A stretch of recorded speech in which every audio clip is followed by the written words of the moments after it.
Dave? Hey, hello again, Shelby.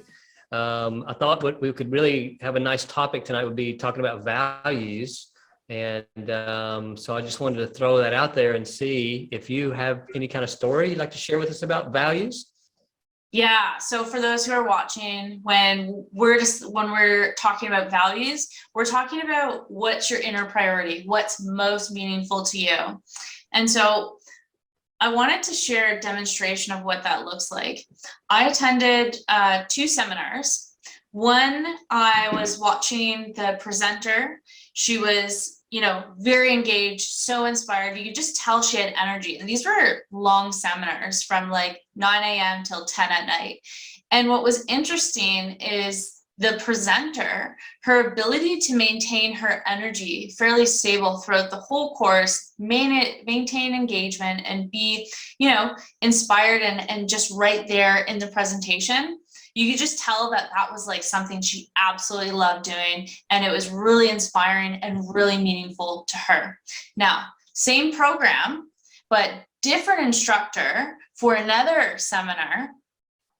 It was, I noticed something right off the bat. There was something about the way that she was explaining and teaching that was very interested. And it was almost I would say to some people's eyes, she did seem like she liked what she was doing, but there were some subtle hints that gave it away that what she was doing was not actually inspiring. And what was interesting, I noticed that the people, because there were, probably around 50 people on both weekends for those presentations. More people turned their camera off and were less engaged with this one woman who I perceived wasn't actually inspired to do what she was doing. So you're probably wondering, okay, well, how do you know? And how I got to know was just her energy seemed to really fluctuate throughout the course. It seemed like it was almost like it required a lot of effort and energy. You could just tell that whatever she was saying, it wasn't necessarily coming from her heart, and she didn't really feel it in every cell. And then the second piece, which I know a lot of my clients are experiencing now, and I know there's probably people, maybe those who are watching, is their sleep was affected and they had a hard time getting out of bed. And when this woman who was presenting mentioned that, you know what, every single Saturday morning I tell myself I don't want to get up out of bed to do the seminar, but I just do it anyway.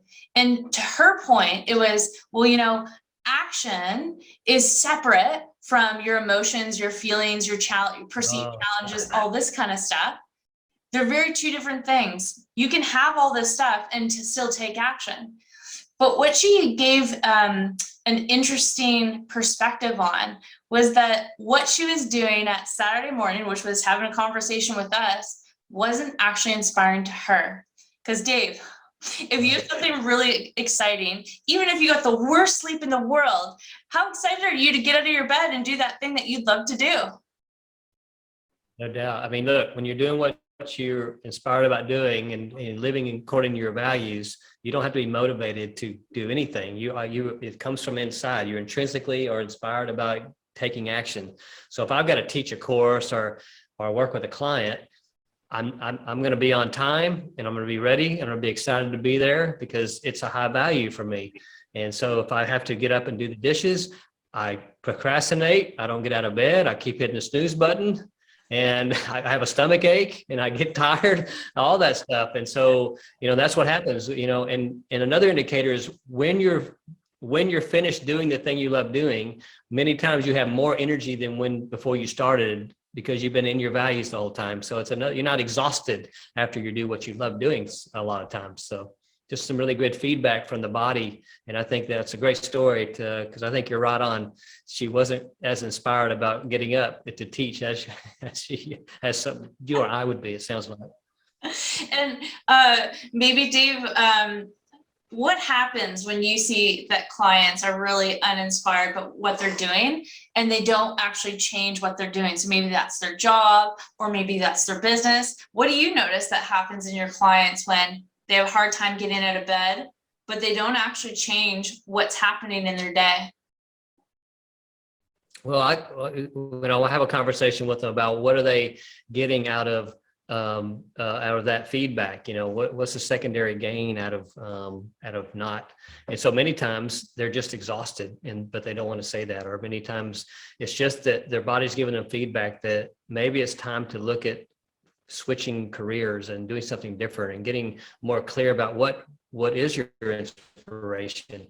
And so I think it's wise to look at the feedback of your body when you're living your life and just make note of times when you're feeling inspired. What are you doing? Times when you're feeling low, what are you doing then? And just really get to know yourself on a deeper level by looking at what's important to you and what your values are. So well said. And really, and you can experiment with this as well, is if you find maybe Monday to Friday, super uninspiring, super fatigued, not a lot of energy, saying words like I should, I have to, I got to, I need to, do a little experiment on the weekend and maybe write down a list of all the things that you'd actually love to do and just do all of those and notice and see what happens in your body. Do you have headaches? Do you have less back pain? Like, what's actually going on for you? And you'll see, or you may even notice that your energy's better. You're more inspired. Maybe you have more clarity of thought, right? There's so many things that could be impacted by not living according to what you love to do. Yeah. And I know in my practice, it would always be the people that got up and went to work all week long and were doing things they're not inspired about, jobs that they hated, just couldn't wait till the weekends. They typically had the worst health problems with their mobility, their spine. They got injured more often. They got sick more often. And that's just another feedback that you're probably not living in your inspiration if you are feeling worse after you're doing this activity, or you can't, you don't want to go there, you're feeling uninspired. So it's such a great feedback. And that's a good exercise to just, step back and take a look and ask questions and pay attention. Yeah. Awesome. And for those of you who are CEOs or, have employees, maybe a good outcome measure to see how inspired people are is, how many sick days are they using, right? What's going on with their health? Are people, inspired to come to work? Are they inspired to be a part of the team? Or, are they yawning and having a hard time, being actively engaged in your meetings? Such a good point. I mean, having a team of inspired individuals that are doing what they love doing and can see that their job is actually fulfilling their values, you're going to get way more production out of that team than you do if you have a team that just can't make that connection between their highest values and their mission and their work duties.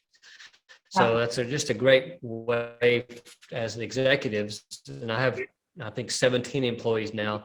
We always want to know what their values are, what drives, and then we have an inspired employee. And yes, they don't miss work as much, and they show up, they're on time, and they produce, and they love what they do. Yeah, well said. Where can people find you, Dave? DrDaveTug.com is the best spot. How about you? LinkedIn's perfect. Shelby Aitchison, or email at frontdesk@empowerchirokw.com. Till the next time, Dr. Dave. Yes.